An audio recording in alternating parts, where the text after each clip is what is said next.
नमस्कार। आज कक्षा 12 bio chapter first part third इसके छोटे क्वेश्चन बहुचयनात्मक क्वेश्चनों के बारे में एमसीक्यू के बारे में जानकारी प्राप्त करेंगे। हमने 11 क्वेश्चन पहले पढ़ लिए थे, आपने लिख भी लिए होंगे। बार बार पढ़ोगे तो ये आपको याद भी हो जाएंगे। हमारा क्वेश्चन नंबर 12 जो कहता है एक बीजपत्री बीज में एक बड़ी डालनुमा आकृति का बीजपत्र होता है। आपको इस बीजपत्र का नाम बताना है जो कि डालनुमा होता है।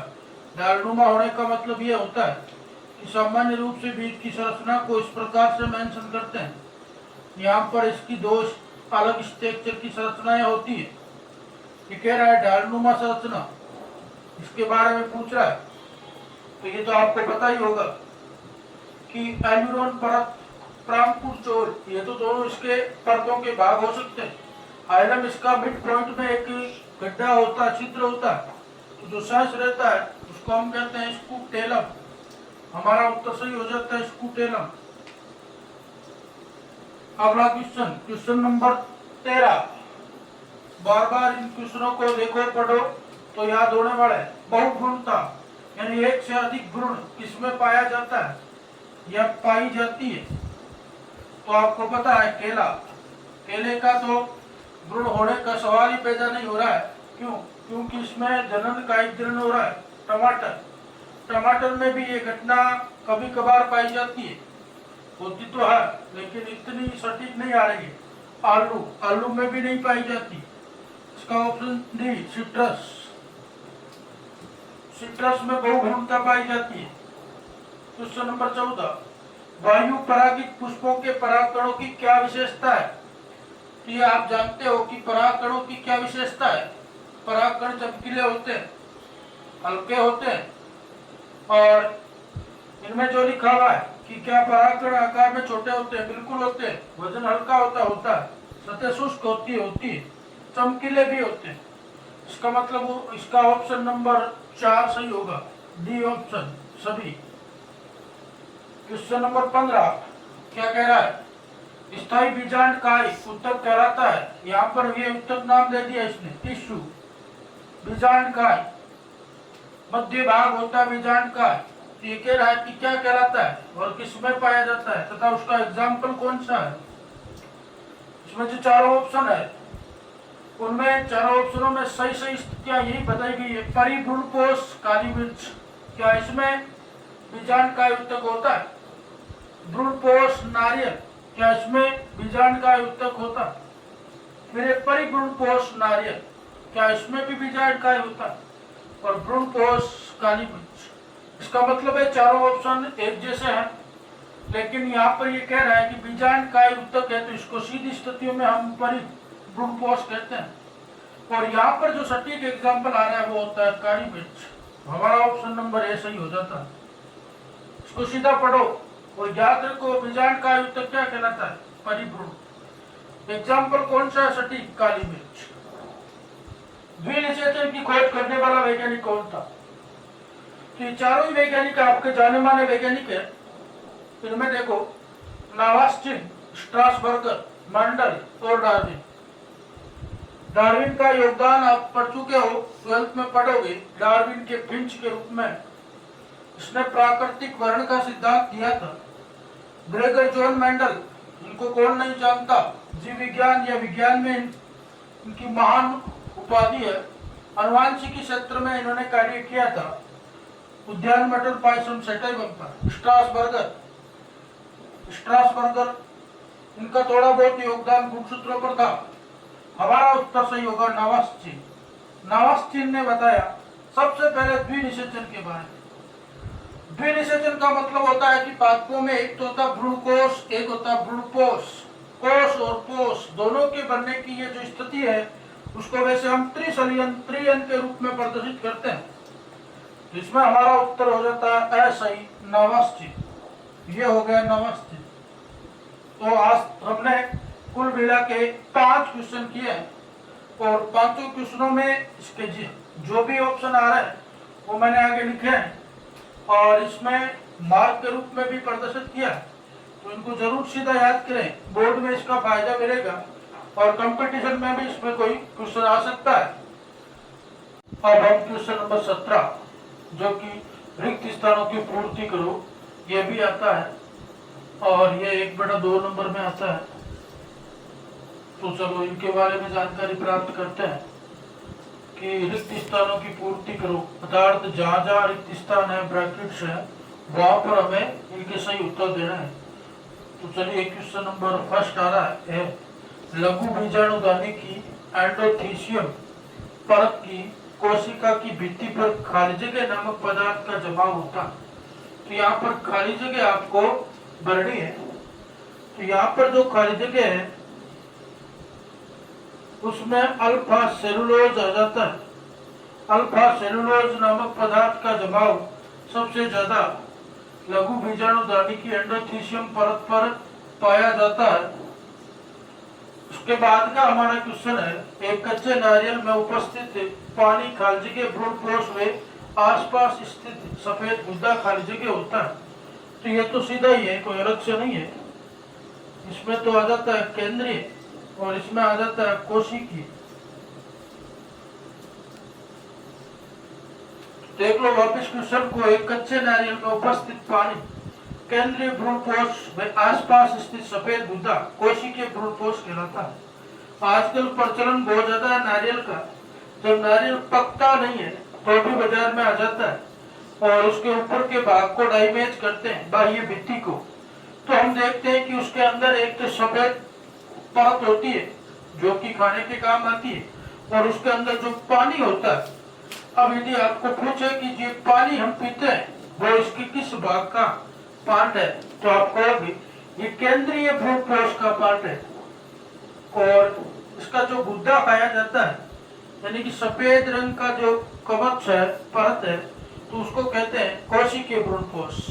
तो ये आपको समझ में आ गई होगी कि बाजार में मिलने वाला बिना पका नारियल जिसका पानी केंद्रीय भ्रूणपोष का उदाहरण है और उसका गुद्दा कोशिकीय भ्रूणपोष का उदाहरण है। अगला क्वेश्चन है क्वेश्चन नंबर 3, जलीय पादप वाटर हाइसिंथ बंगाल का शोक वाटर लिली में परागकण खाजी के द्वारा होता है।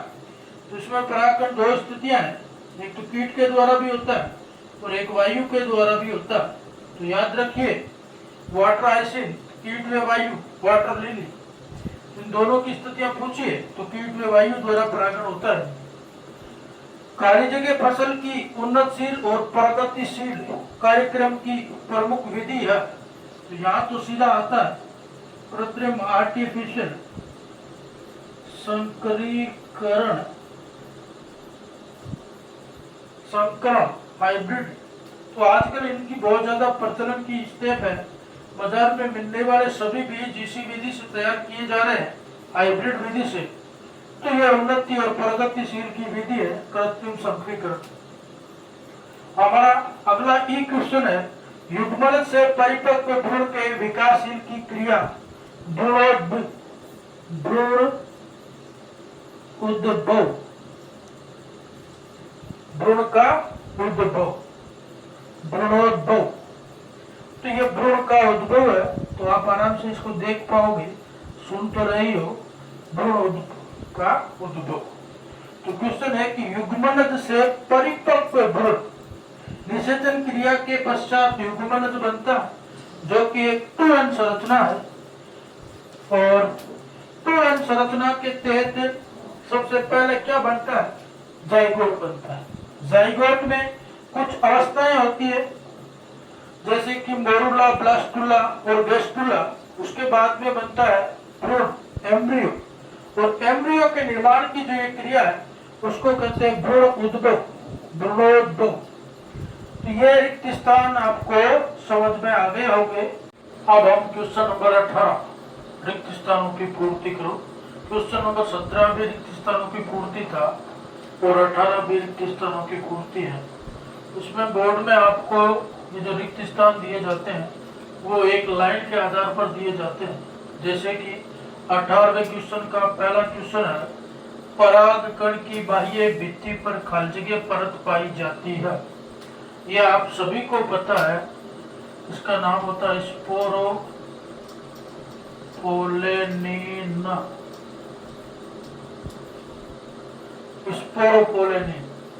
ये परत एक प्रकार से प्रतिरोधी परत होती है जो ताप और दाब दोनों को सहन कर लेती है, और इसी के कारण ये जो परागकण है वो लंबे समय तक बने रहते हैं। अगला क्वेश्चन आ जाता है, एक परिपक्व नर युग्मकोद्भिद में खाद्य के केंद्रक पाए जाते हैं। तो हमें पता है कि जब हम बीजांड की संरचना देखते हैं तो उसमें 7 कोशिका और 8 केंद्रक लेते हैं, और ये भी लेते हैं कि 7 कोशिकाओं को हम विभाजन की दृष्टि से 3 और 1 की स्थिति देते हैं, यानी कि ऊपरी भाग में 3 होती है, नीचे के भाग में 3 होती है, 1 होती है मध्य भाग में। तो जब ये कह रहा है कि नर युग्मकोद्भिद, यानी नर युग्मकोद्भिद में कुल कितने केंद्रक होंगे, तो यहाँ पर केंद्रकों की संख्या होगी आपके 3, क्योंकि नर युग्मक यानी यूं समझ लो कि एक परागकण है, उसकी कंडीशन क्या है, तो उसमें किस प्रकार से स्टेप बन रही है। वैसे हम देखते भी है कि एक स्मृति संलयन की क्रिया पाई जाती है। अगला क्वेश्चन है हमारा तीसरा, लघु बीजाणु जाली की आंतरिक परत सबको पता है, टेपिटम। कौन सी होती है? टेपिटम। और टेपिटम का काम होता है परागकणों को पोषण देना, न्यूट्रिशन देने का कार्य टेपिटम करती है। तो ये याद रखोगे कि टेपिटम का मुख्य कार्य कौन सा है। तो परागकणों को ये क्या देगी? पोषण देगी। पोषण यानी खाना देगी। अगला क्वेश्चन नंबर 4, बिना निषेचन के फल निर्माण की क्रिया, यह आपको पता है। बिना निषेचन, तो नाम में बिना निषेचन है, अनिषेक फलन क्या कहलाता है? अनिषेक फलन कहलाता है, बिना निषेचन के। तो बिना निषेचन अनिषेक क्या बन जाता है? फल, तो फलन। फिर अगला क्वेश्चन है सेब। सेब कहो या सेव कहो, दोनों एक ही है। हमारी भाषा में हम सेव कहते हैं और विज्ञान में सेब लिखा जाता है। तो इसमें जो फल होता है उसको कहते हैं आभासी या असत्य फल। आभासी या असत्य फल। सेव पोषक तत्वों से भरपूर होती है, तो स्वास्थ्य के लिए लाभदायक मानी जाती है। इसमें सभी न्यूट्रिएंट पाए जाते हैं, जिसके कारण पोषक तत्वों की पूर्ति शरीर में बनी रहती है। अगला क्वेश्चन, रात्रि में खिलने वाले पुष्पों में परागण कालजे के कीट या पक्षी से होता है। तो आपको पता है रात्रि में आप सामान्य स्थितियों में देखते हो या तो उल्लू होता है या चमगादड़ होती है।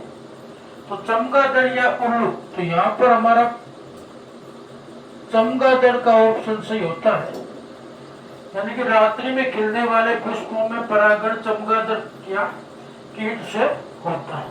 अगला क्वेश्चन है, पराग नलिका कालजे के भाग से बीजांड में प्रवेश करती है। बीजांड में पराग नलिका का प्रवेश उसके द्वार से होता है, उसको कहते हैं बीजांड द्वार, यानी कि पराग नलिका बीजांड द्वार भाग से बीजांड में प्रवेश करती है। तो यह है चैप्टर नंबर 1, उसके ऑब्जेक्टिव और रिक्त स्थान के क्वेश्चन। ये आपको लिखने भी है, याद करने हैं, बार बार वीडियो को देखना है, लाइक करना है और याद करना है। धन्यवाद।